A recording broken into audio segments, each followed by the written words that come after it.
Committee meeting. Today is Wednesday, June 5th, 2024, and it is 6:10 PM. Just a reminder for those in the room, this meeting is being recorded. So we have, do we have minutes? Yes, Yes, May we 9th. have minutes from May 9th, our last meeting, and I don't know if folks have had a chance to review. I If do there's any review them questions. with the clerk. She does send them to me ahead of time. Okay. I don't know if anybody has As any the clerk. questions on minutes. Look good to me. I'll make I'll a make a, motion. Oops, go ahead. sorry. No, go ahead. I'll make a motion to accept the minutes of May 9th, 2024. Okay, Second. we have a motion and we have a second. Second it. All those in favor? Aye. Opposed, if any? Okay, the motion passes. I was hoping to have a full working session on the five-year action plan. First off, before we get into that, thank you for those individuals that have chosen to re-up their appointment to the committee. We actually, as of the end of this month, will have a vacancy on this committee. Anthony DiGregorio, who sits as a member of this committee due to his position on the CPC, has decided that due to time commitment and other committees that he serves on, that he just can't continue to serve on this. So the select board are awaiting a recommendation from the CPC committee of who will be taking Anthony's position. I'm hoping that'll be done by our next meeting. We'll talk a little bit about when that next meeting will be in August. However, I expect we'll have that position filled. I actually think, is there a vacancy on the CPC also? Is he staying on? I Yes, think he is. he's staying on CPC, but there's a different vacancy on CPC. But the moderator made some appointments right before I went on vacation, so I can confirm that. So I'm just saying, it may be somebody that we all know is a member of the CPC today, or it may be a new member that's being appointed to the CPC. So we will, we'll understand. So I just first want to open the meeting with a big thank you to Anthony, who also served as our vice chairperson of this committee. He technically still serves as a committee until the end of this month. So at our August meeting, we will probably undertake a full reorganization of the committee at that time to both fill that position and then see if we're going to continue with me as chairperson, Rich as treasurer, and you as Clerk, clerk extraordinaire. Okay. you got it. So, but I'm hoping we can work some on our five-year action plan. As I had mentioned at the last meeting, this was an opportunity for us to read through the action plan that was finalized with MAPC, but also identify some areas that we may want individually to lead or be a part of. Also, if there are some sections that you think, well, that just really isn't an area I want to be a part of, that's important to know as well. So we'll talk a little bit about that today, and action items around there. It probably would make sense in the August meeting if we have a full complement of the members. If not, I would be open to the discussion today of really thinking about what our timelines look like. What I liked that MAPC did in our action plan is gave kind of short, medium, and long-term plans, but really left it to us to talk about what does medium and long-term. I think we all know what short-term is, some really easy gains and wins that we can make here. But what I don't want is, as we are divvying up these pieces, for us to feel like all of these items are short or medium-term. Because some of them are going to be long, ongoing efforts, you know. Just the communication piece and the education piece of this is surely a short term, but this needs to continue as a long-term process as well. So I'd like to have us also talk a little bit about what long and short and medium-term plan means, and just reach some consensus on that. At some point, I'm willing to put together kind of a Gantt chart of showing where we are in a process of timeline, so we can at least measure ourselves of where we are, where we're going, and if there's some areas that get behind. Now, a lot of work has been done to get us here. Again, a lot of thank you to Jackie, MAPC, and other staff that have helped with this, but this is the point where this committee really needs to start rolling up their sleeves. You'll notice in the action plan, in the crosswalk that was done, there are some sections that says, you know, some Some positions in town are called out as their role in it, but others, I think it just says town hall staff, or what's the term it says? Town staff. Town staff. Town staff. I think we all have to make sure that we all agree on who that town staff is, but remember, this is our efforts going forward. And I think we need to rely a little bit more on ourselves, town staff for guidance and assistance, and part of that will be our brand-new town planner, who I am excited to have with us this evening. Have you actually officially started yet? I am. You As are. of this week. Okay, great. So this is day I'm 3? immersed. This is day 3? Okay, good. Welcome aboard. Honeymoon's over. Wow. already. Boy, that was quick. So, well, thank you. So here's an opportunity to introduce yourself to the board. Talk about your 3 days and your background. Obviously, I met you when we appointed you in the select board. We're really lucky to have you. You come with a wealth of experience, be able to hit the ground running. But I don't think it could be a better time for us as we're rolling out our strategic plan to have you in this role. We're probably going to rely on you some for some guidance, but if you could also talk a little bit about any experience you have with affordable housing trusts as well in the communities you've been. Sure, yeah, thank you, and thank you for the introduction and the gracious welcome. I'm really excited to be here. Jackie's been phenomenal, by the way. We agree. Just getting me up to speed We agree. and giving me the tour, and just really preparing me very well to move forward quickly, which I know is a priority. So I do have an awful lot of housing experience in my planning background. I won't go too far back, but I do have affordable housing trust experience with Lincoln in particular. It was sort of known as the model or. They were a forerunner of this. Forerunner of housing trusts. So just sort of been there, seen it all, but it's always evolving, and it's always tied to the regulatory framework, so there are opportunities there, and it really comes down to the cash and what kind of thoughtful plan you have in terms of identifying your weaknesses and strengths and opportunities. So that's what I think I offer. I've read the plan. It's all in there, but the devil is in the details and sort of how you implement it. So I think I'll be very useful to you going forward with that kind of stuff. I've certainly done a lot of 40B stuff as well. That's more. Get a little bit of that happening as well. Yeah. The fun stuff is the Affordable Housing Trust and being creative and looking at some, models to see what fits for Middleton and what would really meet your needs here. And there's, I think, a lot of opportunity there. So I'm excited about working with you on that for sure. So can you, actually, it'd probably be helpful for all of us to introduce ourselves to you. And as this committee was created, certain committee members sit based on the other committees they serve on, and then we have 2 members at large. So obviously, Brian Crest, I'm an appointee of the Select Board and representative of the Select Board. Rich Gregory, I'm the co-chair of the Finance Committee, as well as sit on the Solid Waste Advisory Committee.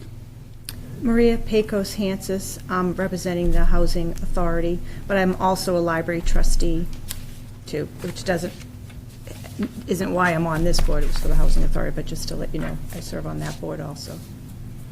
I'm Beth Andrews Beck, and I'm an at-large member of this group, but I'm also on the master plan committee. Besides. And Bill Renault, the other at-large member, also on the Town Building Committee. I'm the chair of that board. I'm on the Zoning Board of Appeals as well. And my day job, I'm a town engineer for the town of Wakefield. And I was, when you were in Lincoln, I was your neighbor, the town engineer in Concord. Yeah, back in the day. Okay. There you go. I know I'll pass across you at some point. I don't know where, but I definitely have, yeah. Good to see you again. Yeah, there you go. Concord had a lot of interesting stuff. Yes, yep, they did. Forgive me. Great, thank you. Sure. Lots of hats. Could I ask you, I didn't get your name, because I haven't met you Chris Riley. until now. Chris Riley, thank you. So if you could tell the board members a little bit of some of the towns you've worked in. So obviously Lincoln, I believe you were in Saugus at one point. So I was my most Yeah, most recent recent. community, and I was there for 4 years, and housing was a big issue, it is in all the communities where I've been. And there it was sort of managing the growth. Similar to you in that you're really kind of at that crossroads of, growth is at the doorstep, and how do you I think we're manage at the other side of the crossroads. I think the road crossed us. Yes. And now it's for the remaining growth that is available in this town, how we manage it. I think the way that this town managed it prior, there was some changes in terms of zoning size of lots, moving some areas of the town to 2-acre minimums, but I think what happened was the mix of housing type that happened because of that was overwhelmingly large, single-family homes.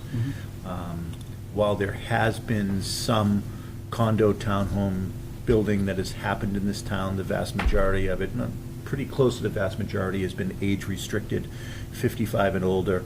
There has been some local initiative efforts in some of those developments, 2 of them and specifically, that have had some set-asides for affordability. But I think to the crossroads that maybe crossed us is that we're at the point now where our housing stock is not matching the need in town, maybe matching some of the want for folks that have wanted to come to this town and move to this town, but I don't think it's really matched the need of the town. 20 years ago, the vast majority of our municipal employees lived in town. Today, the vast majority of our municipal employees and school employees don't live in town. And for obvious reasons that we all know, in terms of, that we were just talking about before the meeting started, about the cost of housing and cost of living and others. But, in the old days where local police officer, firefighter, school teacher, public works employee lived and worked in the same town, hasn't kept pace here. And I think that's really was the genesis of why this committee was created, but really,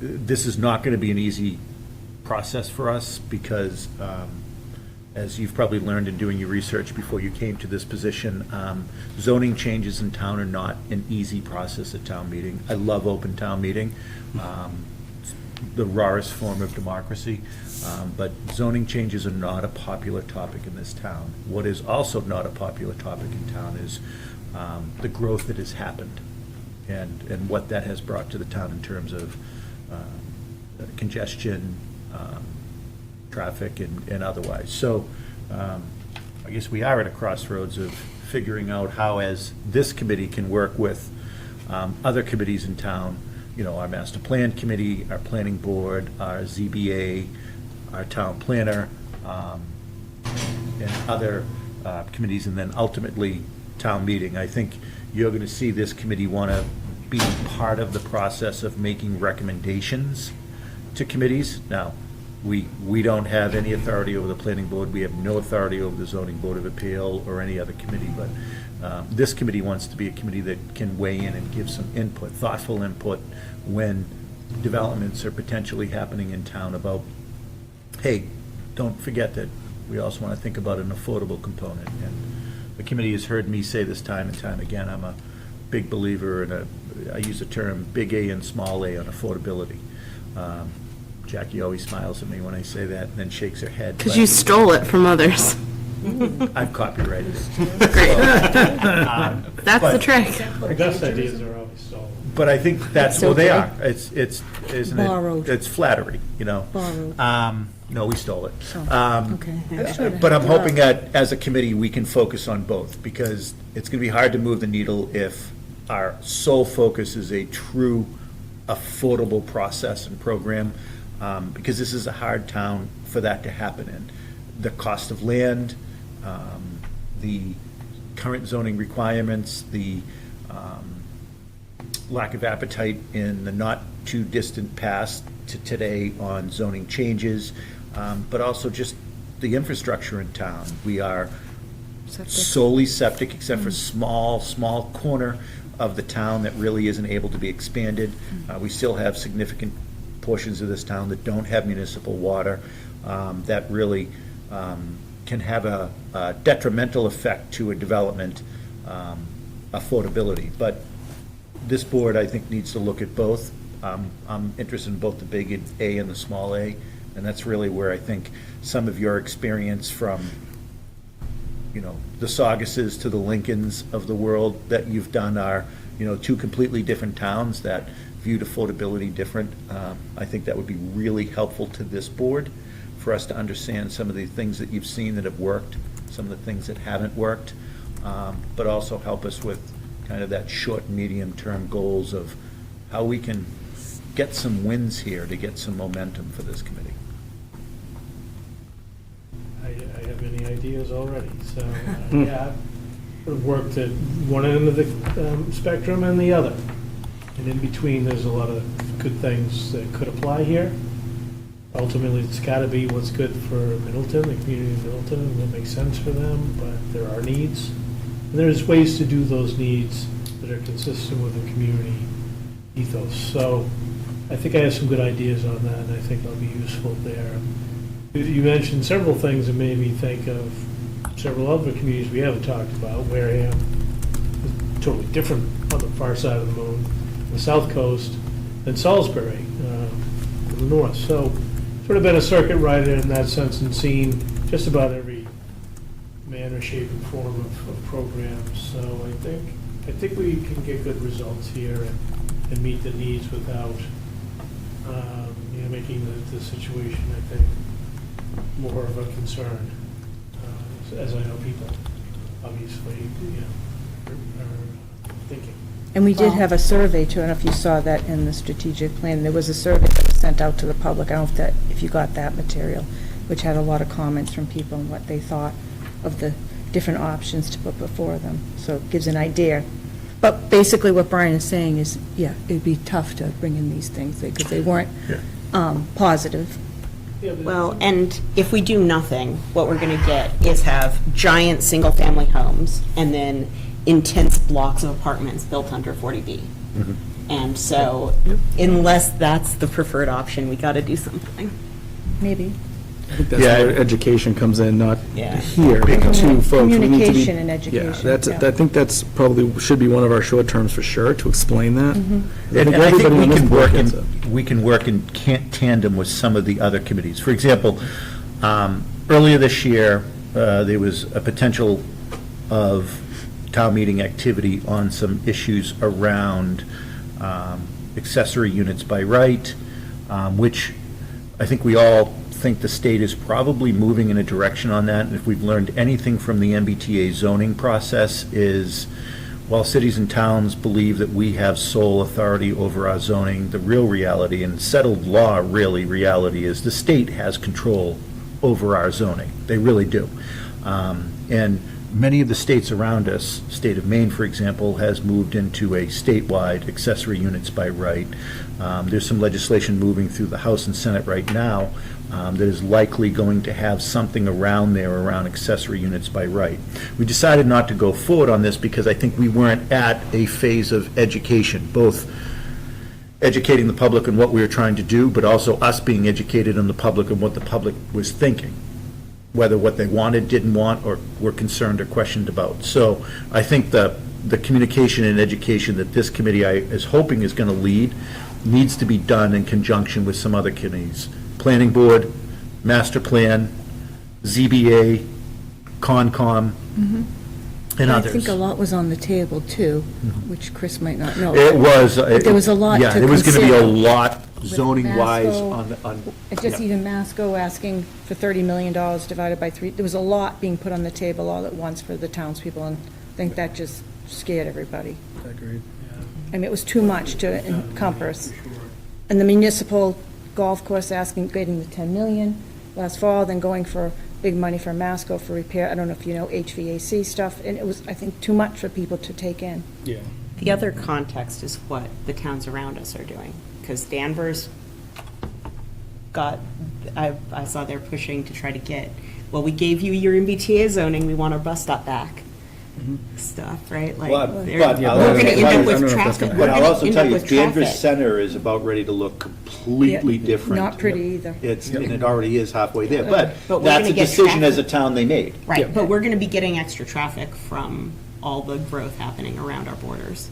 Because everyone's We're putting still in a at cut-through the community, edges. that's not going to I mean, change. the That's not- traffic we it's see not today gonna on change, 114. yeah. That can't change. If you haven't Not heard gonna this change. as, our new planning director. Just sit for 3 seconds and you'll hear it from everybody. Took us 2 hours to do a Just stand on tour. the corner. The traffic Stand on the issue in corner. this town isn't so much about what has been built on 114.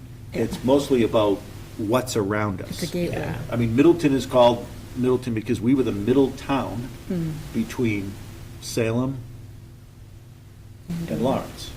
And gateway. we're a cut-through town. And it's folks coming from 495 over to 95 into Route 1 into 128. So, and to your point, Beth, it's only going to get worse as Danvers and other communities start to make movements on what the mix of their housing looks like. Now, Danvers is in a much different position. Yeah, And everybody's car is an office. yeah. So, That doesn't make it's the really ride shocking. enjoyable. That doesn't make the traffic better. No, but, If you're stuck at Market Basket for 30 minutes just getting to Angelica's is pretty bad. Yeah. That's, So, yeah, so there has to be gatekeeping as part of, but thoughtful planning doesn't mean you can't still produce affordable housing and quality developments. Absolutely. It's been done In all the over the right place. locations, yeah. That's- But you also need to balance things, I do know that, and so I have a lot of experience in that I think I can lend to the effort. But regulatory on one side, the state is in the business of building housing. They're not trying to hide it. No, And, there's a reason for it, because the state's going to lose its competitive edge if that doesn't happen. I just read the other day, the number of housing units that are expected to be needed between today and 2030 in Massachusetts is a staggering number. Staggering number, That's interesting. yeah. But I don't know who needs that housing in particular, but, they're trying to promote industries and sectors, life science in particular. And I do know that from living in, or working in larger communities that attracted multinational corporations, the first thing the employers say is, I need housing to attract millennial workers, qualified millennial workers. They want amenities. They want to live in a multifamily millennial building that's 4 or 5 stories, it has a pool and a cafe in the first floor. They want all of that. that was the Seaport, that's how the Seaport got developed in Boston, and 128 before that. Yeah, so that's the pressure there.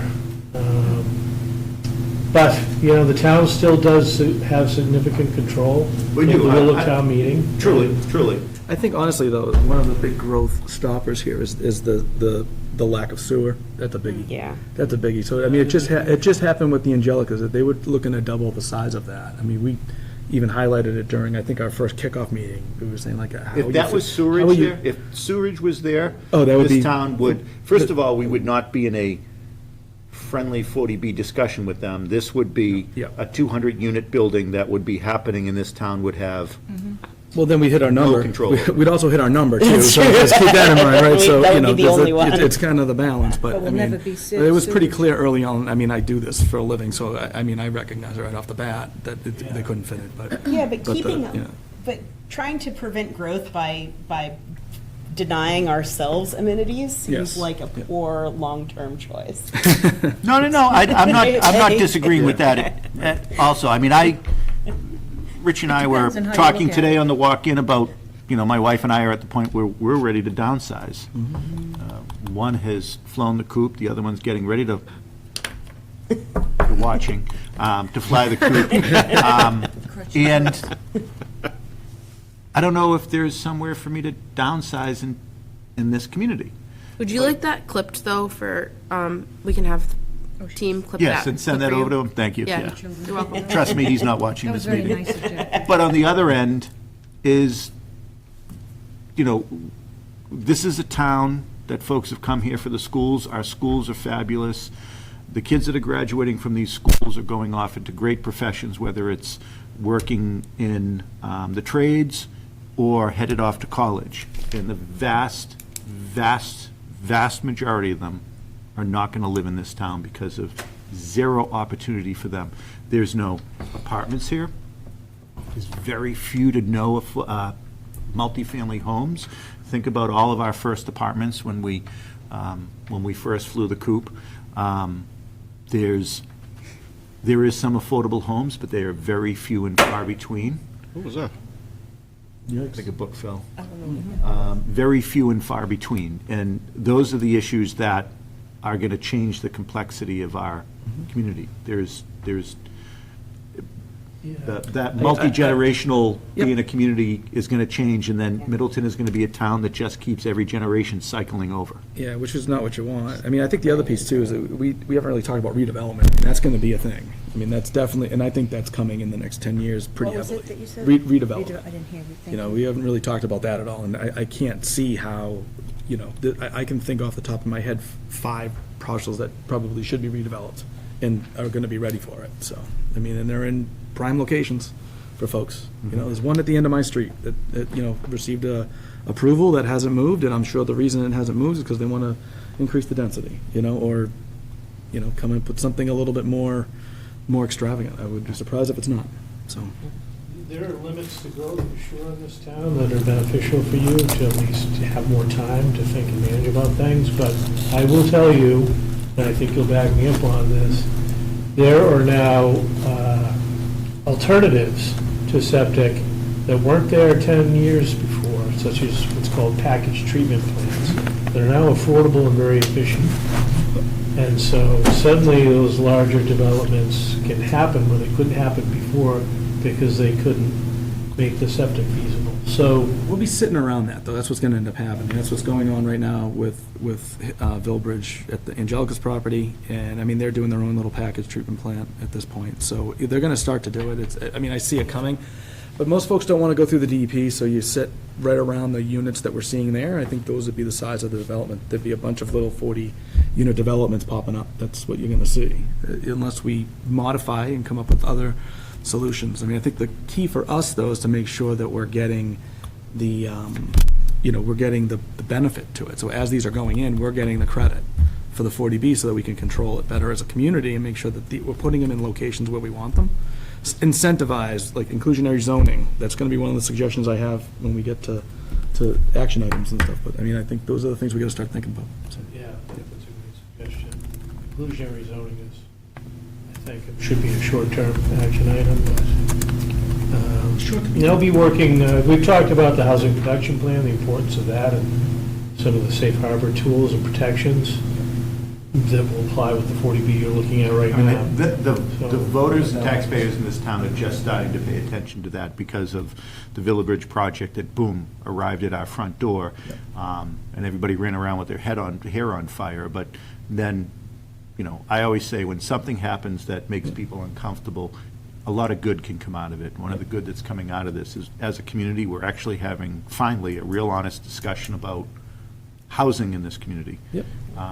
That's a good point. And, you know, I look at the development that I live in, when it was built, before I moved there, built early 2000, late 1990s, it was a very big size homes development. In the scheme of what's being built now in Middleton, my home is not a big home. I wonder what's going to happen 25 years from now when these 4, 5, 7, 8,000 square foot homes are getting sold. I mean, we've seen what happens. This is how Somerville ended up with all these 3 families, because people come in and drop walls in them and chop them up. But like, that's watching, looking at the numbers, Middleton doubled in size in the 90s. Well, we were but Well, during that 2000. time, we were the fastest school-age growth population in the state, because who was moving here was folks with kids, not folks that were going to have kids, folks with kids. They came here for the schools. Our elementaries were fabulous. Our Masco at the time was fabulous. And that's why people were coming here. But again, to that generational cycle, it's not, you know, and I'm not a townie, I'll never be one, but it's the ability for folks to say, you know, I lived here, and then my kids lived here, and my grandkids lived here, and so forth. I mean, Loretta being our town librarian, raised here, been here, like, that's a kind of continuity that not a lot of towns around here have. I mean, we have our first police chief that isn't a lifelong resident, True. There you go.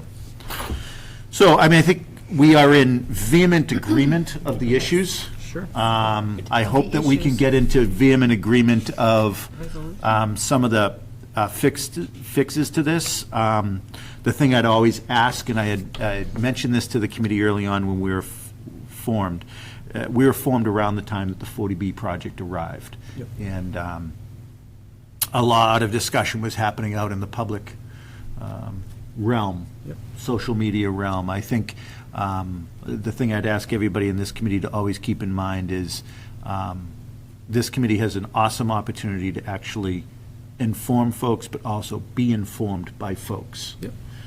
So I hope that we can, and I guess this is where we can start walking into the implementation strategies of the plan. I think the biggest thing that we need to really kick off is the communication about the plan itself. Yep. I spent 2 minutes at town meeting giving people a 5-second overview and asking them to, look at the plan on the website and so forth, but I actually think we really need to come up with some strategies to actually start educating folks, not just about our 5-year action plan, but about where we are as a town and where we want to be as a town. Some of that is the master plan and what the master plan looks like, but also where we want to be as a town in terms of housing.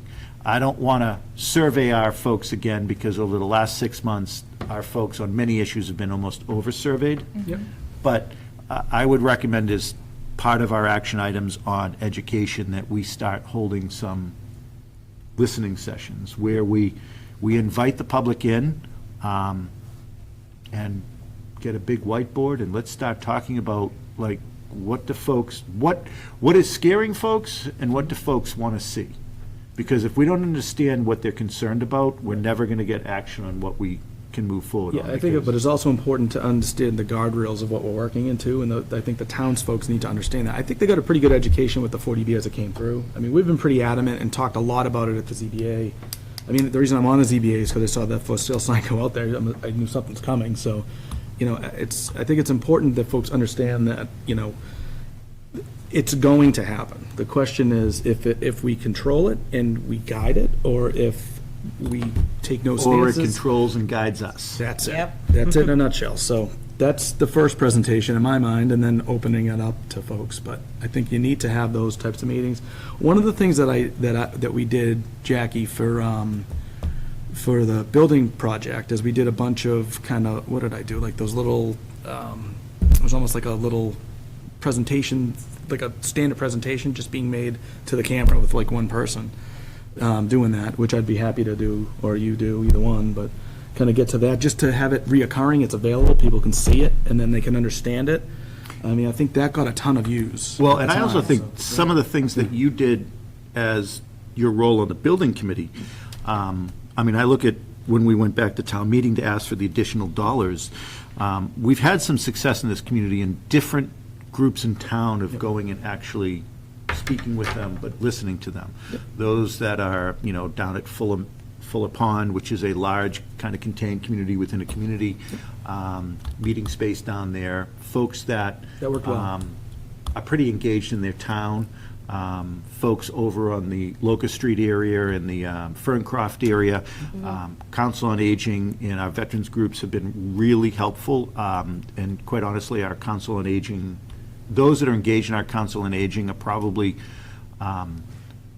more able to speak to the fact of, like, the difficulties of aging in place in town in terms of the cost. I mean, I know what my taxes have gone up in the last 3 years, just due to the project and reval. Yep. Well, the reval was a big one. I mean, I think that's a big piece. And I say this all the time, my family, we're blessed, we're lucky to be able to afford it, but for a lot of folks, it's difficult. And now they're starting to have to make a decision of, can I stay here? See, that's why I see that as the high priority in our first, that should be the focus of the action items. I think get the general idea out of, like, affordable housing isn't necessarily Section 8 housing. It's not That's Section 8, it's not that's 40B. That's not what we have. Affordable is for like us. Yeah, I mean, Like, affordable is me. affordable I mean, for I'm me. affordable. I work for a town. I don't make a ton of money. I mean, so that's what it is. So, I think that's important to start with, and then really getting into some of the action items. I'm happy to take some of them on. I have, experience, obviously, of the infrastructure components of it. That's an action item for us. I'm happy to write parameters for that and how we handle that, present it back to you folks, and, get some other feedback on it. I'd be happy to take stuff like that on. The inclusionary zoning piece, I think that is probably the next step, and I'd be happy to do that. I have experience with it from Concord and from Wakefield. So, yeah, we had them in both spots. I was active in both and how it worked, and stuff that is good, stuff that's not so good. So I actually think it would be helpful, Bill, not for us, Yep. because I think we understand the topic, but Yep. because folks at home are going to be watching this. When you say inclusionary zoning, Yeah, okay. what does that yeah. mean? So inclusionary zoning, so as developments come in that meet our zoning requirements, that have, multifamily opportunities, they're required to have a percentage of those units be set aside as affordable. Usually the goal, 10% affordable is what we're required by 40B to have in town for developments not to be able to put, developments in wherever they choose. The inclusionary zoning, typically you want to go at a much higher number than that, so like an 18% of the units need to be affordable, so that you're always staying above that 10%, and you're working towards the goal of hitting that 10%. That you can actually make forward momentum. You got it, exactly. And again, they're built identical to, the market rate units. You can't, they're required to do it that way. You don't see a difference. We as a town have some experience with this, so the Cranberry Lane. Lane. Commons is- Well, I don't even know what it's called now, it's what it was, I think, at the Cranberry time. Commons. There's a portion of those Yep. units, and then over at Peasley Circle, there's a portion of those units. And the units are exactly the same square footage, the same, everything is the same on the outside. There may be some differences on fit and finish on the inside. Other than that, there's no different in units. Yep. And in the case of both of those associations, you're in an affordable unit, but when that unit is sold, they're sold to an individual that qualifies, where the state actually is engaged in that process of determining that the acquirer and the seller are happening in a way that it stays affordable in perpetuity. And you can require the fit and finish to match. That can be You can do that as well. incorporated within the, whatever we write for bylaw updates. That's definitely something that I've seen done too. I'm pretty confident Concord had that, if I remember correctly, but they did that because they wanted to make sure everybody had, equal opportunity.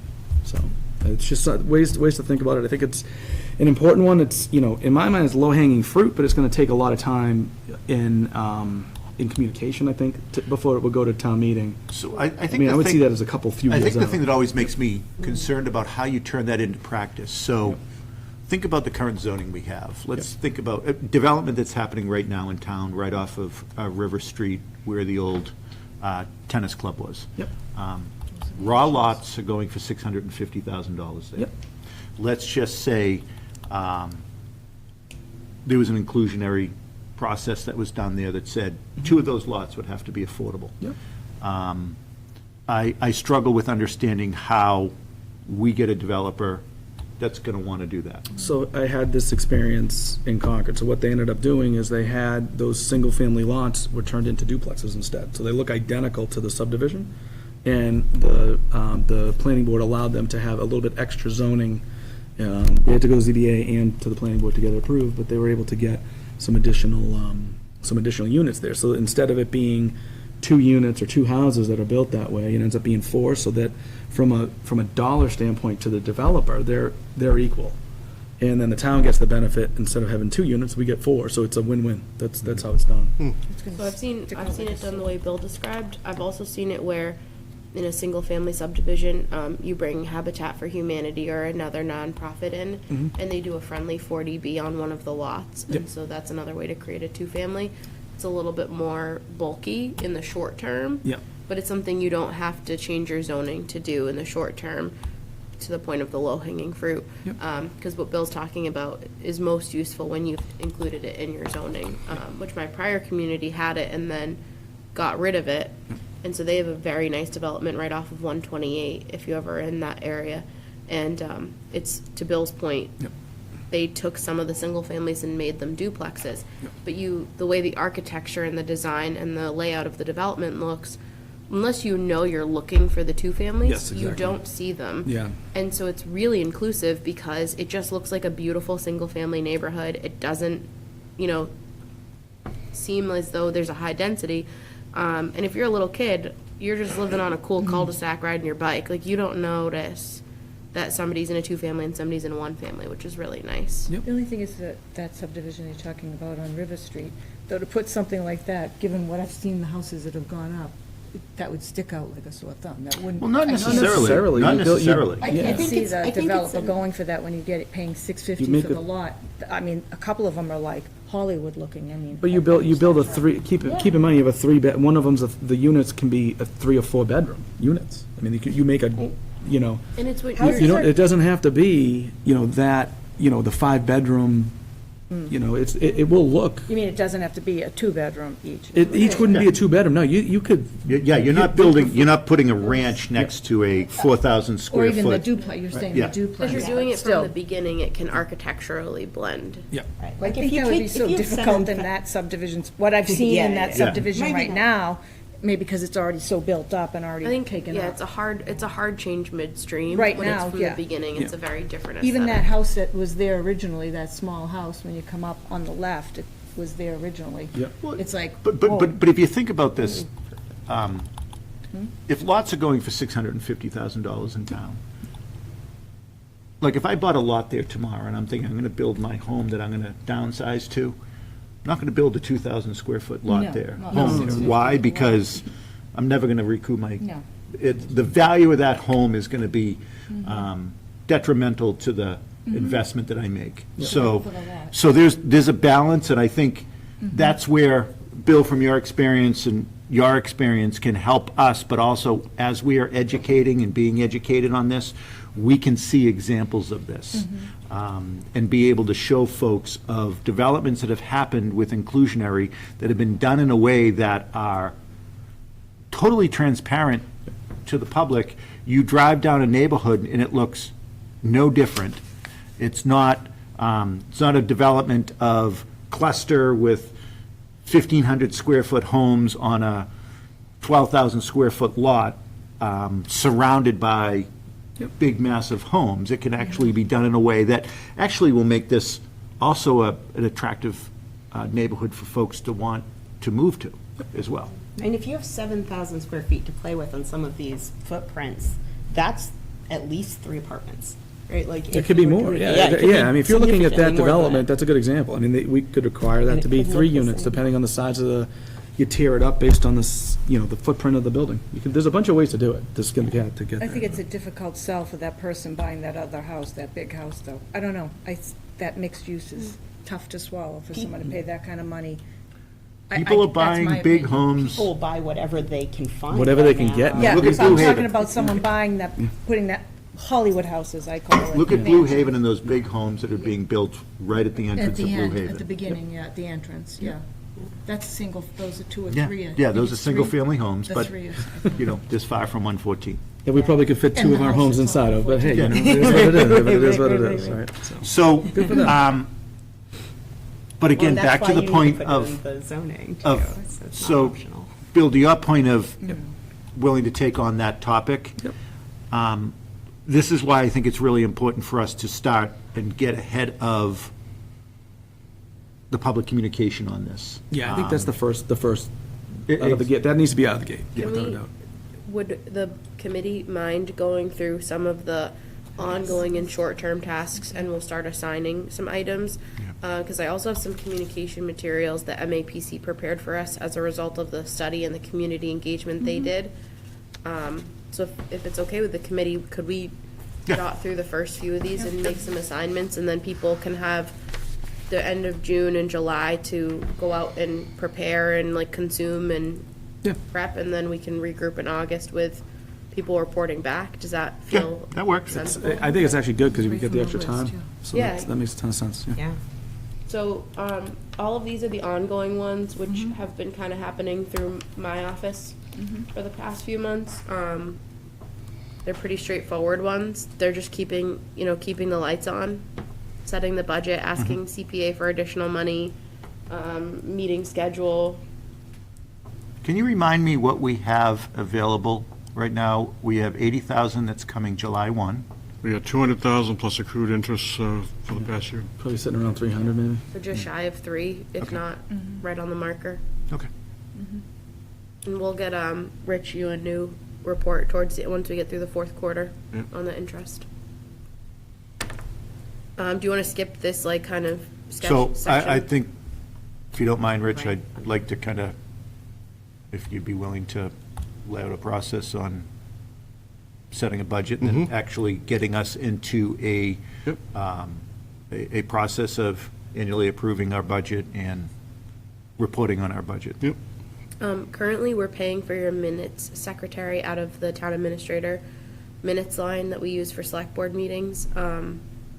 We're a large enough organization, we'll continue to do that. I don't think it's worth pulling that in. but Okay. Just know that that's something that whoever's in my chair should know. It's me, so I got you, and Okay. Thank you. but just something to think about, because I think this is a good group that when you're not gonna be having staff All right, regularly. on the other hand, I'm doing the minutes for the FinCom, so you can save that money. I think this is a group that, because you are also a trust Yes. under the Registry of Deeds, you do need a separate recording secretary who's done legal minutes Yep. before. I know that your current recording secretary does a very nice job, and she's also done minutes for another affordable housing trust for over a decade. So that would just be my one recommendation, is to keep, That makes sense. yeah. Sounds good. Catherine's been very good, because she sends the minutes to me to, as a clerk, to approve. I very rarely, if ever, have to change anything or, Yeah, correct she's something. She's top really, tier. she's excellent, excellent, compared to other ones that I've seen. Meeting schedule, Chair, right? I'll take that and I will, Wouldn't you make that? We're the set chair? through September. yeah, at we're this point. set through September, but what I'd like to do is put together a calendar through, really from July 1st through next June, and make some recommendations that I'll probably send out to everybody by email, so you have this. And then in August, we'll set ourselves for the rest of the year.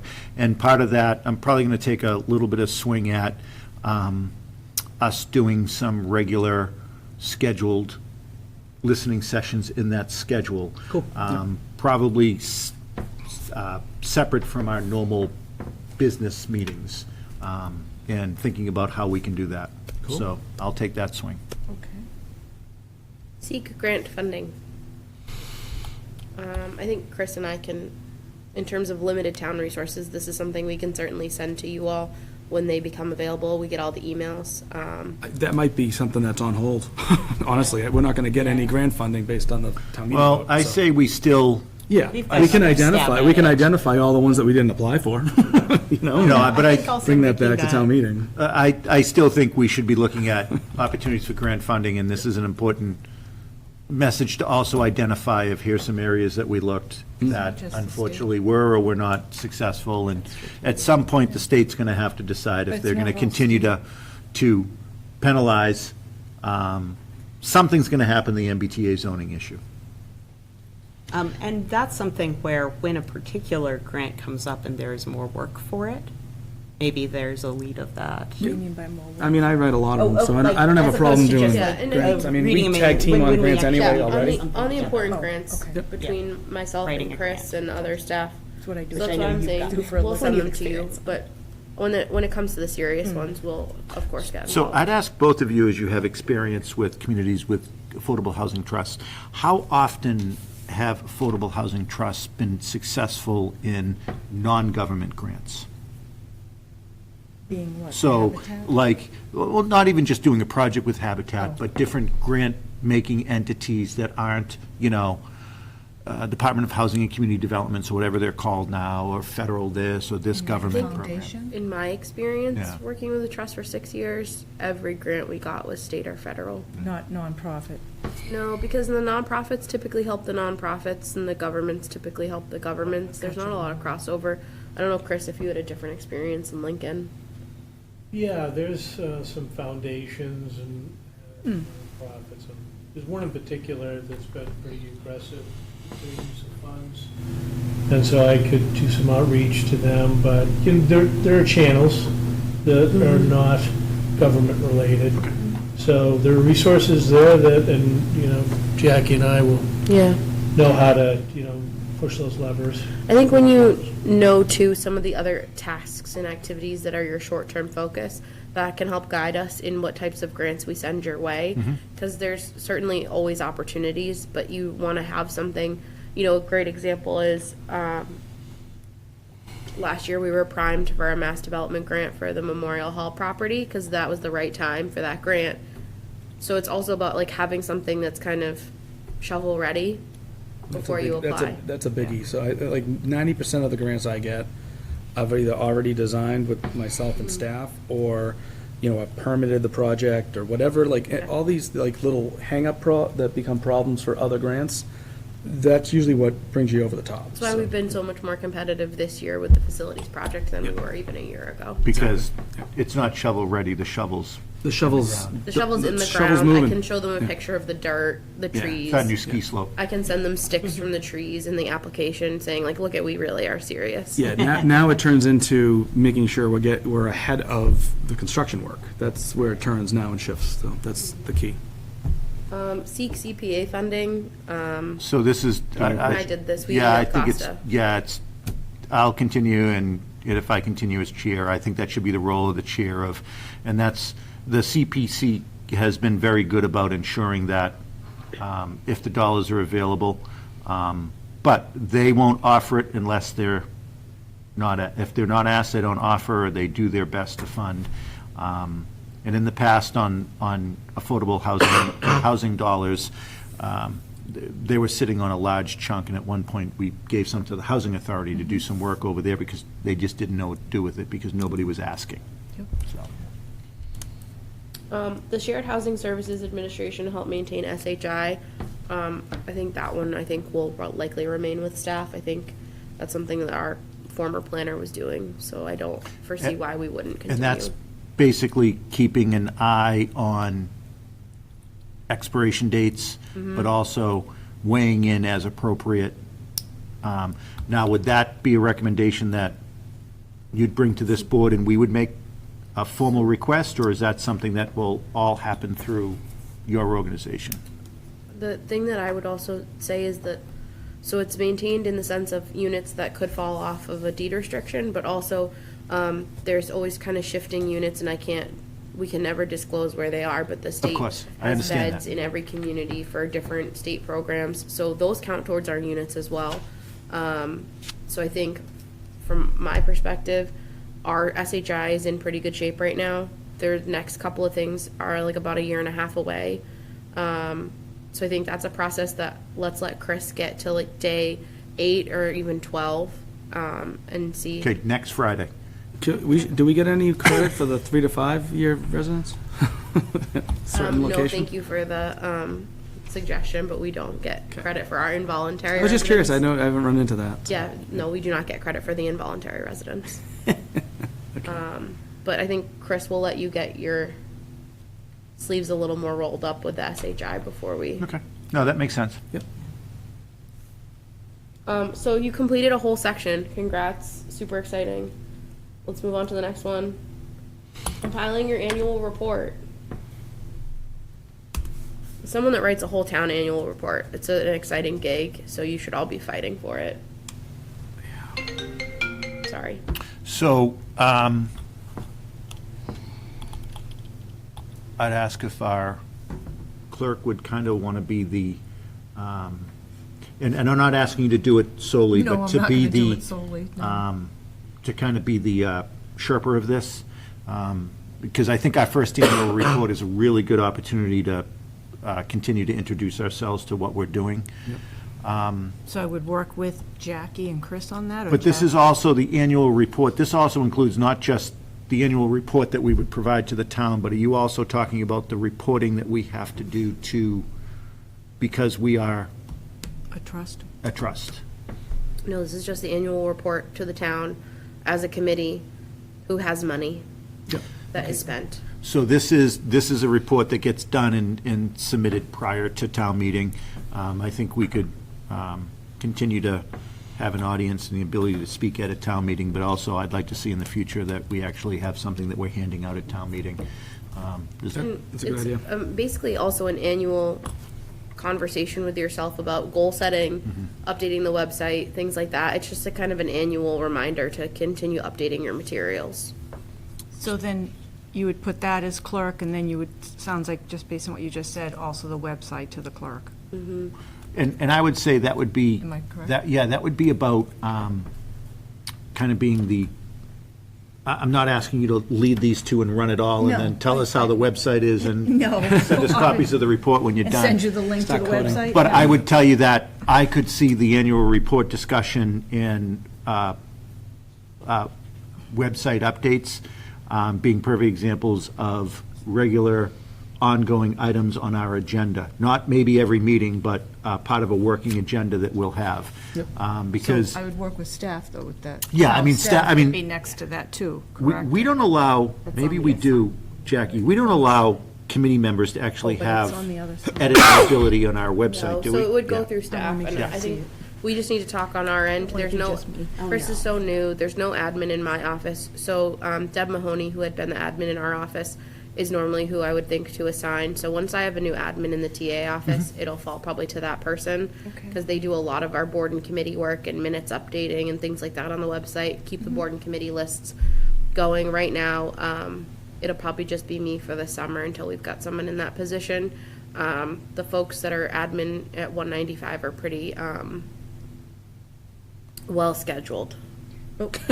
When you say the annual report, is there a date that that has to be submitted? What's the date for You'll get that? an email from me like months in advance. It's mean, the what actual is annual, the town's annual report, right, the section for Yeah, the board. That's what you're talking exactly. So about. that would be due In next the spring? general spring, The yeah. next, so spring, basically? Yeah, next every spring. Okay.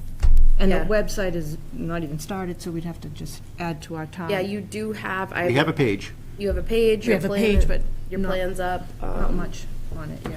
but And I don't know if folks. But some of the updating will be, and some of it'll get done by just our agendas get posted, our minutes get like the posted and so listening forth. session. But exactly, if we are, I mean, our 5-year action plan on there, an opportunity for, if there are working meetings that we have that we're doing listening sessions, Yeah. any input that we receive there, links to videos, items like that. Okay. So basically, that is already up, it's just adding to it, not creating a whole new separate page, right? Yep. Yeah, exactly. Okay. Just want to be clear. Engaging public to make them aware of trust programs, partnerships. Who's the lead for that one? I'm willing to jump in anywhere. Yeah, I'm happy to, you want to tag team that one? Yeah, why don't, Bill and I will do that together, and I think maybe what Bill and I can do is spend some time thinking about some Was that- recommendations to bring back. The chair or you and Bill? I don't think, I would say, why don't we make this one Bill and I instead of being Okay. position Sure. dependent? Just want to Um, understand, okay. So Bill and I, and then Bill and I can spend some time thinking some recommendations we're going to bring back. I mean, I have lofty ideas, I just don't know what's, I'd like to see this committee actually have a social media presence in terms of not engaging in debate on Middleton Facebook pages, but actually as a resource to release information that is released on behalf of this board of just educating. Yeah, I think that's a good- nice I think that's because a great call, yeah. I do, that one isn't engaging, like you said, first, Yeah. back and forth, but Yeah. just because people go on Facebook more than they would go maybe on the town website, if you see it. Oh, yeah. You know what I mean? It's more of a personal thing, people would look at that. And part of what I'd also like to see us do around engaging the public to make them aware, not just of the trust and its partnerships, but I think we need to start gathering some data that, I call them proof points. So I keep going back to this. Justin informed us at a meeting a couple of months ago, the value, the cost, the number of an average home value in the town of Middleton is, anybody know? I'm going to say $1 million. It's a little bit under, it's 970, I think? 940. 940. So let's call, it's probably 970 today. So let's, knocking on $1 million. I gotta tell you, I think there's a lot of folks in this town that will be very surprised by that number. Very surprised. Now, what that means is the value is only when you sell it. But, so I'd like to also, as part of the communication, start putting a repository of facts together, and these would be interesting items to have on the website as well, of, exactly, here's some areas of, Yeah. One of the ones MAPC That's prepared nice. for you to take a look at. that was depressing, That is incredible. absolutely depressing. Basically need rich parents to buy a house. I mean, the story I just It's read like the a other day horrifying is, statistic. today in America, especially in the Northeast, it's not difficult, it's basically impossible for a younger individual to buy a home without family help. So we're not gonna solve that here. That's not our solve, but we just have to If all we provide have is- opportunities. If all we have is single-family availability, the lot alone is not affordable for most households. so. And then the other point on education is, I think we have to keep beating the theme of, when we say affordable is, and we say multifamily and apartments and so forth, what do we mean by that? What does, when the 40B was proposed, everybody thought this was going to be apartment of Section 8 apartments. Yep. And when they actually saw what the affordable rent range would be, people were like, well, I couldn't afford that. Yeah. But in terms of affordability, under the state standard, Right. Yep.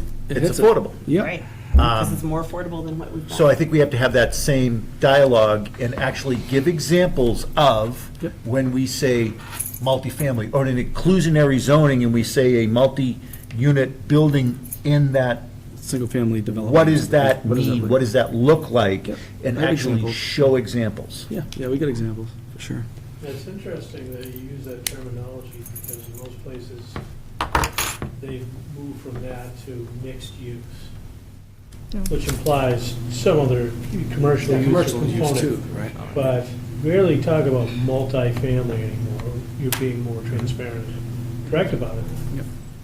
That's generally, Well, I mean, I think that's a whole That's a nother whole conversation of different- mixed use. I mean, when the 40B was first proposed, it was first proposed as a true mixed use, which was residential and retail. Yep. as a Not- 40B. Yes. And then they ended up splitting the lots up. So the problem with that was the split of the lots, and that's what it ended up being, because it was taking some of the commercial areas, for housing. So it was only like a small section of the building. It was a huge building it was Yeah. So they bought up additional lots next to it to be able to do the full development. That's how they got to the goal line there. So, but I will say, when you use the term mixed development in this town, folks immediately think of retail, apartments, housing, all in the same footprint. And I understand mixed, Right. mixed use is more than that. Mixed use is It can exactly be. what you're talking But about there's, as well. because there's lots of towns, like all of Western Mass is that. Every town center is retail on the first floor and some apartments above. Old school, that's how it always was, old Right. days, the old days, yeah. Right. People worked in the store below and lived upstairs. But that's kind of like you look at village, Oh, it was. zoning, right? That's when you start bringing that stuff out and looking to try to have that built, Well, as a planner, it's important to look at other aspects of it, which is, okay, it's good to produce affordable housing so that you can retain your younger generations and so forth, and people that are going to work in your schools and public safety and so forth. But in terms of the need, the regional need, or the affordability that you're seeking, are the units in a practical place for those people that want to live in them? Are they near jobs when they don't have cars? Are they near transportation? Are they accessible? Is it someplace where people would be content, If we build it, even though will they're they saving come? money? If they build it, will they come? I mean. Will they come? You do need a car here, but there are some very nice, like, it's fantastic that I can walk to the state park, right? Like, I can go hiking any day I want to, just walk out my front door.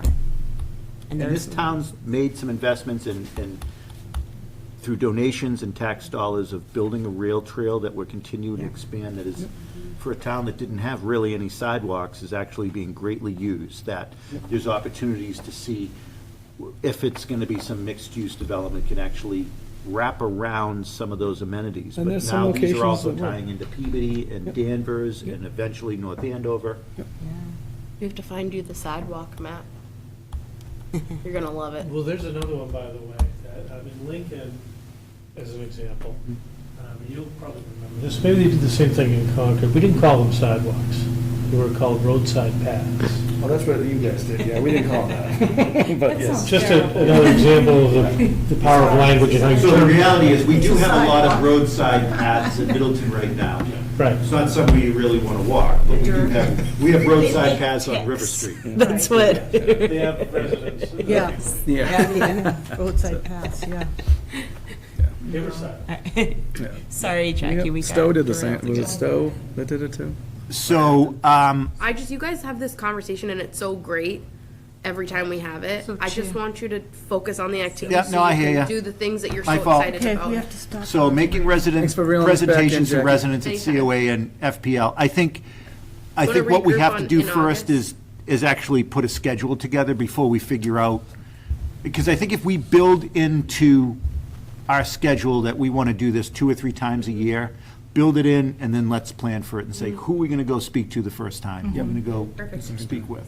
And I'm happy to tag in on that in the presentations. I don't have a problem doing the presentations, so. Yeah, so I think this follows That. this. Yes. That's kind of my thought. Agreed. right? Yeah, so So- that's why I'm saying prep in August, because we know. Put Bill and I down for the presentations, at least for kind of making a Kickoff plan ones. for that. Yeah, yeah. To go with the other one. Okay. Provide a column to the COA newsletter. As a columnist myself of the COA newsletter, it gets you much acclaim when you are a snappy author. In our beloved COA newsletter, has a circulation of upwards 1,000 households. So Wow, really? That's like 10%. yeah, our COA director, 10%. Jillian Smith, does not mess around. I don't know if you've seen her in real life lately, but she is bouncing towards a very strong goal of having that new facility totally programmed out. And they've got an army of people that get that newsletter Well, out. she came with a full program to us. I mean, it was by far the best of the staff, kind of She does outfits not and I'm not mess around. surprised. make sure it would work. She did an awesome job.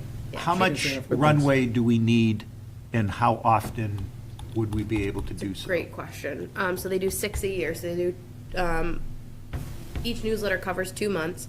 So we have until Monday, the staff, to do the July, August submissions. So in June, you're submitting for July, August. In August, we submit for September, October, so on and so forth. So it's a month in advance for a 2-month spread. So this month, yeah. for example, I'm using my column to introduce our new planner and our new VSO. So I would say at your August meeting, you can plan for your September, October column, if that. Okay. Okay.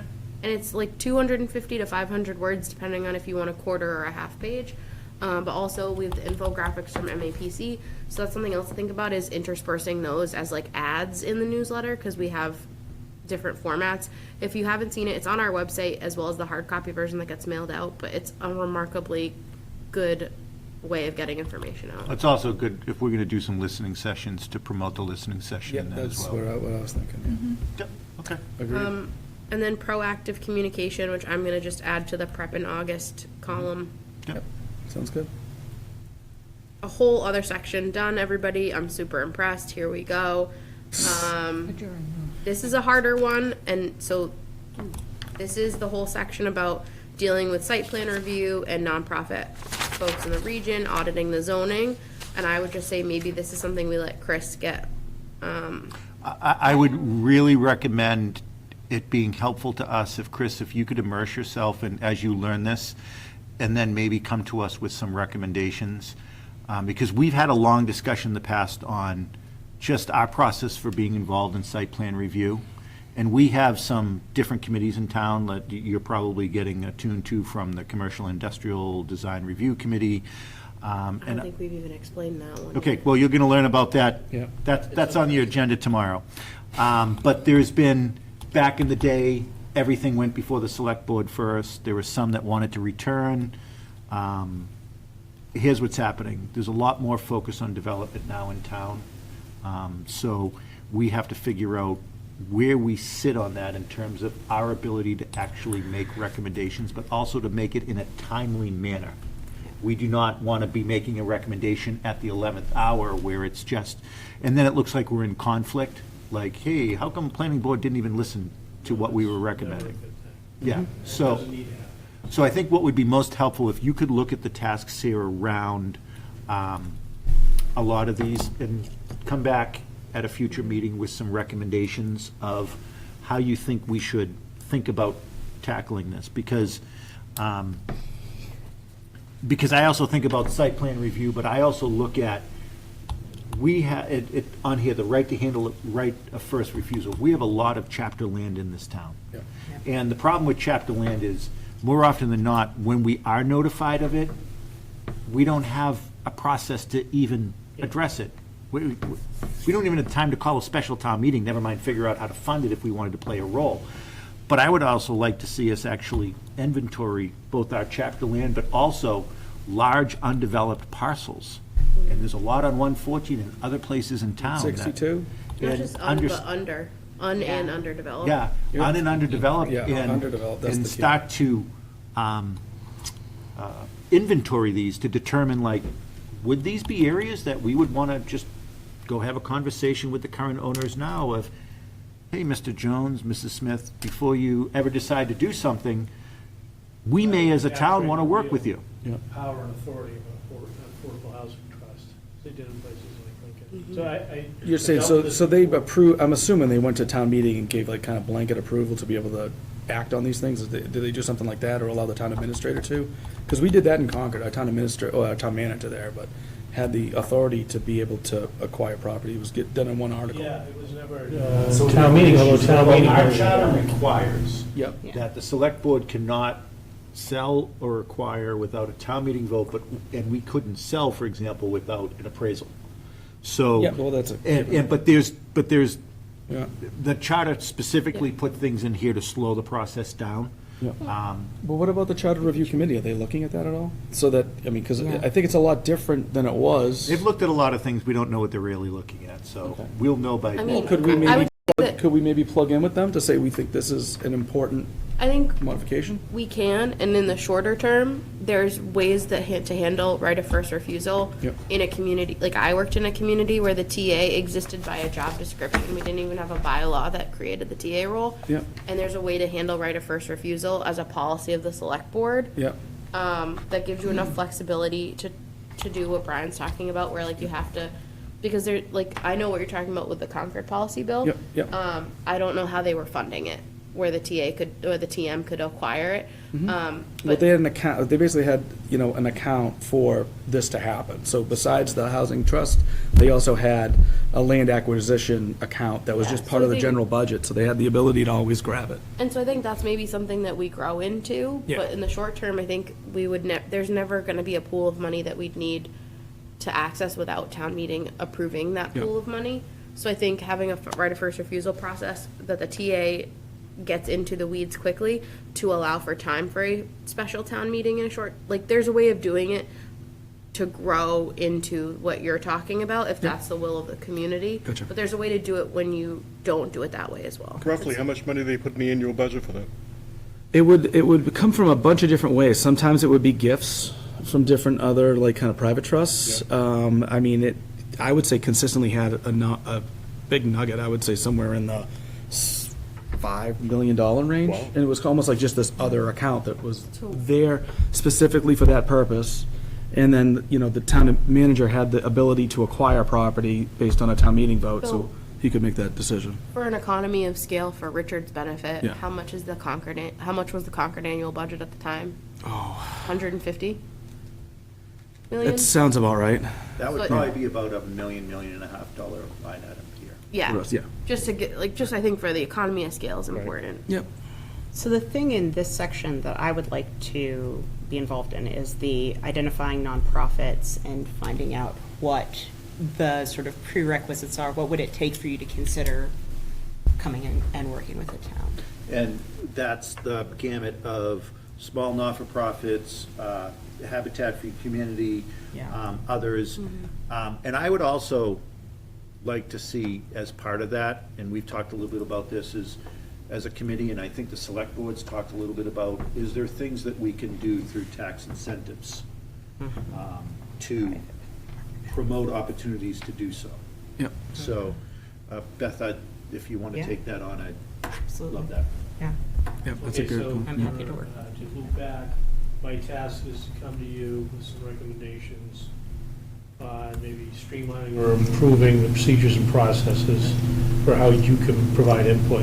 And some experience that you've seen from your towns of, I'm thinking, when you were in Salisbury, when land would come up that would be near, you know, in protected oceanfront area that the town really wanted to protect or to improve, I mean, I think about apartments and some that are affordable that were built on the ride into the Salisbury Beach area. How did the town do that? The work you did in Lincoln, which was a completely different environment. So think about that, but then come back and say, what's different about Middleton than those towns? We have a lot of chapter land. We have a lot of undeveloped and underdeveloped land. Well, they had land trusts. They have how do land we- trusts. How do we That's part of it. inventory that and understand, like, do we even want to put a stake in the ground and say, Mr. Smith, Mrs. Jones, if this is something in the future you ever want to, the Affordable Housing Trust would like to have a conversation with you. Or at least- What's applicable for me?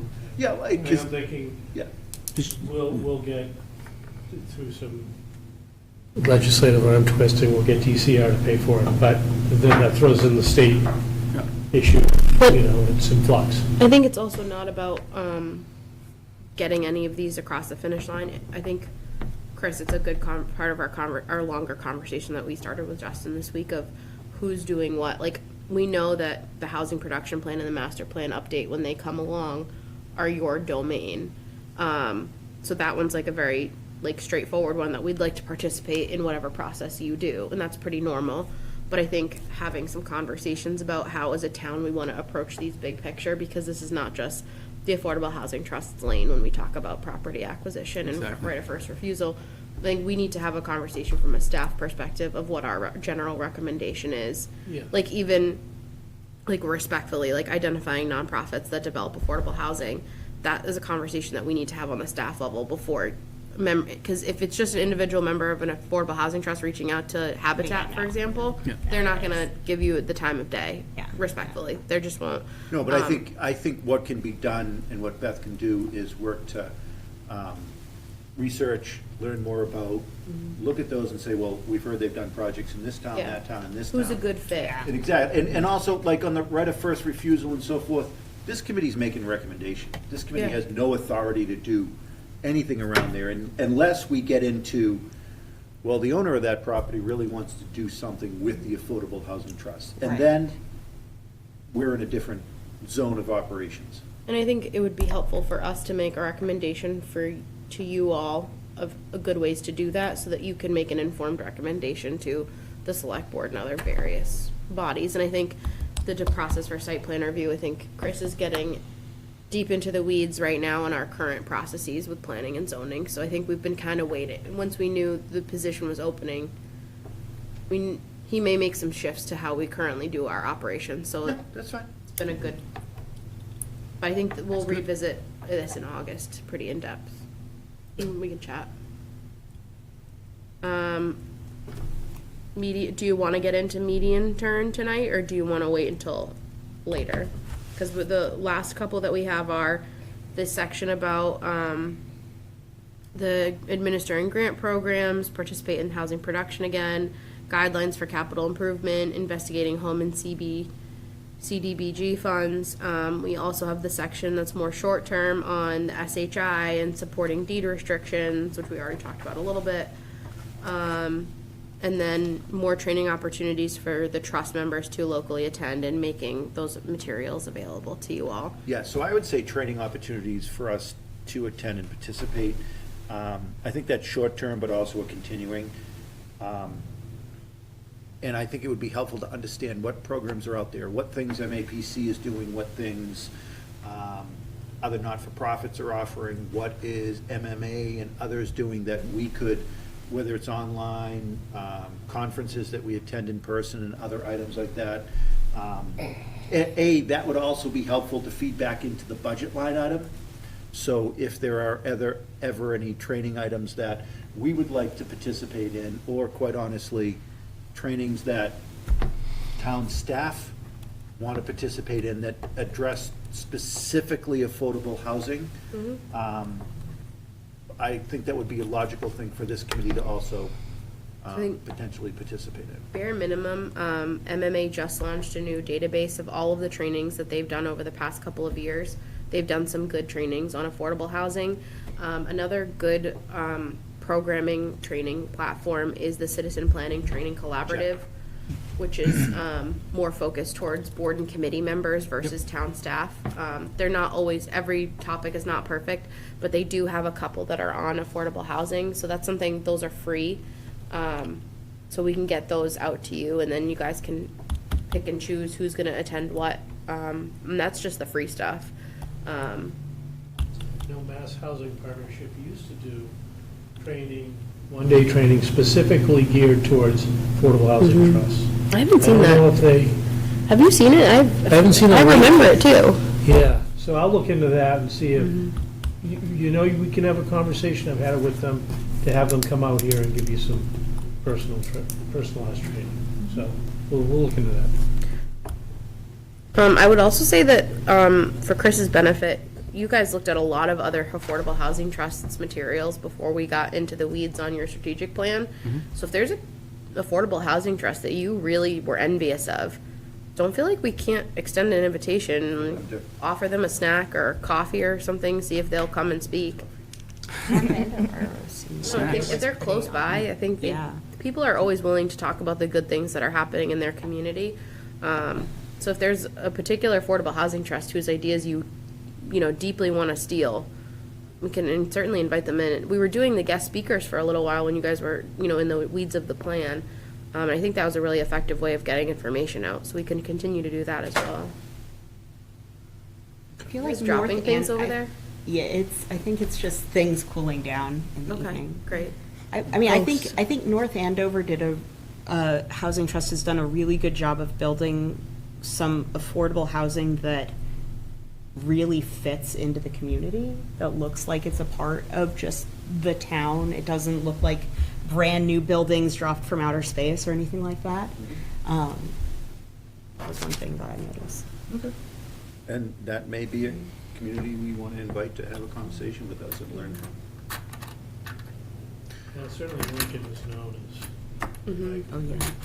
Pretty gold standard. pull up some old contacts and have conversations. We also understand, Chris, you have a full-time job, so. He's 3 days into it, he's great. So some of the medium-term items, I would just ask for us, let's roll those to the August agenda. Yep. And I'll share this out. So what I'm gonna ask of everybody, that something's been assigned to you or you've signed up for, when Jackie sends this out, I'd ask all of us to, kind of put pen to paper, and come back with some, written process that says, Rich has set the annual budget, here's the process that you're gonna follow, so we can start to memorialize this. So I'm hoping you're the treasurer forever, but if some point you retire and a new treasurer comes in, we can state that, here's the process we follow, but also for all of us to understand when we roll out these short-term, what everybody's roles that we signed up for. And so this is, basically we ripped it out of the pages of the plan, but the goal is that this is your living document forever. So the more we keep it updated, the better it helps. I don't know why it won't let me share right now, but I'll get it out in the morning. Awesome. Anything else you want on the website between now and August? MAPC sent out all of these half-page promotional items. So if you guys can give me a yay or a nay on all four of them quickly, and then the ones that you're happy with, we can start putting on the website and in other locations. Or we can ask MAPC to make some edits with their graphics team. You can do that right now? Yeah, there's only 4 of them, and I think we can do it in 5 minutes if we're careful. Let's go. Go, timer. Looking for answers. Are you looking for answers about housing? Middleton Affordable Housing Trust trying to make Middleton a place where everyone can find a place to call home, learn about the trust, what you can do for the community, and it's got our link. That should be if we do some type of social media. Yeah. That's what we would want to use that. I mean, I don't think it makes sense to put it on the page that you're Yeah. directing people to. Right. But it exists, so if Yeah. when we're ready for it, Yeah. you'll have it. Yep. Yep. So we'll keep it, but not use it yet. This is the one I think I already pulled up about housing costs. I think it's very dramatic. That's a good one. That's This should absolutely sit On the webpage. on our webpage. On the town Yeah, webpage. just Yeah, nix but on the, our page as well. Like right on the Right, home on the part town, of the I affordable meant to housing. say Yeah. on the town's website, So- but our page, yes. Maybe I can, when we have, so we schedule the blasts for the news flash part of the website. This is a great item for the news flash. Use this to get people's attention and then direct them to your strategic plan. So maybe I can put that in the upcoming blasts over the next couple of weeks, if that works. Yep. Yeah. Okay. And we can use this format for other statistical ones too, like Brian was talking about the median value of homes in Middleton, things like that. Did you know? Because that looks like a postcard. Yeah, I Yeah. like the format. yeah, I dig it, yeah. And I think those are good things if we can drop in little things to the COA newsletter and other items like that. This is for when you get your small scale loan program off. It's just an ad for it for when the time comes. Yep, I like that, but I think we hold off on that, obviously, until we're ready. Yeah. That's our medium-term Yeah. discussion. But it's ready for us, thankfully. And then this is the last one, so the trust for Chris's benefit. One of the areas that we focused on during the survey work is that we have a problem, and both Richard and I think Brian can get into this as well, because it's something we talk a lot about during our budget process when it comes to hiring, is that we don't have call firefighters and reserve police officers, partially because the function has become extinct because of external factors like training and state requirements, but also because people just can't afford to be in the community that they're working for. Bill brought it up as well in, his role in Wakefield. So I think that's where this came from.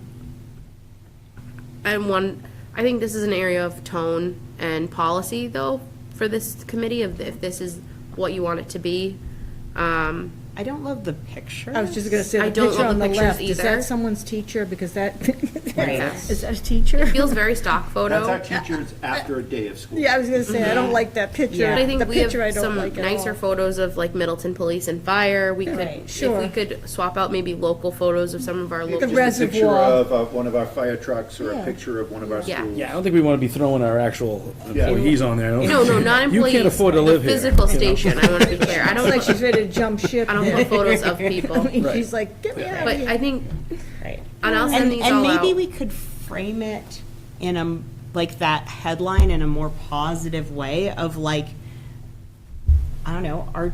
It's not, our- it's not very yeah, positive. right now. Middleton, Right. you know, On yeah, I don't know. I Middleton think we teachers send should this get out. to live We here, can workshop it something for like August. that. I think you Like- got the gist that none of us really Yeah. like that one. But I like the idea of surfacing that because I think it's something that people aren't going to, like homeowners who bought our homes however many years ago aren't thinking about what would it take to accept a job here. Good point to make, but not how we want to make 10, it. 12 years ago, if you looked at our public works employees 15 years ago, almost all of them lived in town. Yeah. They were all townies, too. What do we have now? Actually, DPW might be the highest, but I'd your say point. DPW is, yeah. Most of DPW them are the, maybe are 50-50. the senior DPW employees. No, new one, too. I know the new one. 50-50. But I think the best statistical analysis is fire. That went from like 90-something% of Middleton residents to like, what did Doug say, 7 or 12% of the fire department is now Middleton Is that him? residents? I think He's the it's guy? I think it's 4 members of the full-time department. Because it is the aging of it, that was the rollout of that group of people that came in at basically the same time, that's why. And I mean, I think It when, just is when what- all it those houses happened. got built. It's just and the I- way it happened. I think it's also one of those areas where like people are just not going into DPW, police, fire. They're just not going into those roles either, but they just can't afford to live where they're working. I mean, we do have 1, 2, 3, 4. I can think of at least 6 employees that live in New Hampshire and 3 just off the top of my head that live in Maine. That's what department? All departments Oh, across all the board. departments. I mean, part of the problem is that we built housing 30 years ago and then stopped, more or less. And Well, we haven't built, There's a we lot haven't more stopped people building since. housing. What do you mean? yeah, like in terms of increasing the number of units? You mean multi-units, single units we've built. No, I mean, No, build- it's gone building- from like, what is it? It's like 11,000 to 12,000 over Population? decades. No, of housing units. No, that sounds high. I don't Is think it? that's right. Yeah, that sounds high. Too high. Okay. We only have, That yeah, we don't even doesn't have that seem many right. people, right? I think it is that the percentage was in that range, but, Okay. I think, that- The big explosion in housing happened Yeah. from about 92 to about 2002, where it went pop. Then it And then what plateaued. happened Well, the land got post swallowed up. mid to late 2000s, and The then it crash. popped again to ginormous size homes. Correct. yeah. And I think that's the piece of this, is that not everybody can afford the McMansion. Well, James Ave, that was a big portion full of homes. But if the population of, like, the country has grown by 30%, Right. and people aren't moving out of homes, we like living here, you can't hire new employees because you didn't add someplace for the new I would folks just to live. caution all of us to understand that the issues we're talking about here, this is not a Middleton-only issue. I mean, I Yes. know we all know Yeah. that. Yep. So Yep. Yep. we can boil the ocean, we're not going to solve the issue, but how can we do little slivers of items that will actually Benefit Middleton. move the needle a little bit? Yep. Yep. All right. So I'll send those out. We'll do some workshopping on the ones we talked about, and we'll keep the rest in our back pocket for when it's needed. But I'll do a blast of the 5-year strategic plan with that first one in the next couple of days. And do you want to include that one that I'll do the blast in the COA newsletter and point people to take a look at the action plan, and then we'll do a true column for August for the August, September, which would be October. September, Yeah, October. that's- But we'll get it in the newsletter, start churning out that you guys are here to And stay. I'd really like to get as part of that column to have, and I'll put this in our schedule of a plan that we're gonna have our first kind of like. Outreach public meetings. work- Yeah, outreach yeah. I working. think that should be what our blast is about, is that we're formed, we have a strategic plan, go check us out, and we're gonna have a series of I don't know, Outreach public sessions. meetings, yeah, outreach sessions, charrettes, whatever you wanna call them, yeah. Super. Yep. You guys got a lot done. I'm impressed. Okay, so we have a Efficiency. meeting on Engaging August, Conversation and you got stuff through. That's how we do it? You don't get both. we have a meeting August 2nd and September 4th. Seventh, is it second? August 7th, did I say second? I saw Yes. 7, but I said second. August 7th Yeah. and September 4th. Correct. So again, when this list comes back to you and items that are either tied to you as your name or your role, just give some thought about how you're going to operationalize that we can report out on our August meeting. And then let's plan on August to really work on refining some of the items that we're bringing to the table short-term, but also dive into some of the medium-term. And hopefully, Chris, by then you'll have, I'm not expecting you to have this all done by August 7th, but some items that you may be able to bring to us For as sure, well. yeah. Are we gonna, so for the August meeting, then Brian, we're gonna reorg, but are we gonna have a new member from the CPAC? I think we will likely have a new member from CPC by then. By August?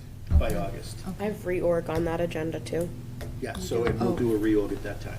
So we'll reorg in August, having that person sitting here, basically, Yeah. you're saying, okay. And to be able to, and that new person will, he or she, we will get them up to speed. Okay, just was wondering the timing of that, too. Okay. Any other items that individuals would like to see on our August or September agenda? If you have any input now, let me know. If you think of things afterwards, shoot me a note, give me a phone call. One of the things I've always said is, when I've chaired a committee, I am always open to any topic that a member wants on the agenda, we will have on the agenda. So if there's certain topics you'd like to see us dive into on the next several meetings, just let me know. Thank you. Any other items from members? I'd entertain a motion to adjourn. So moved. All those in favor? Aye. Aye. Okay, we are adjourned.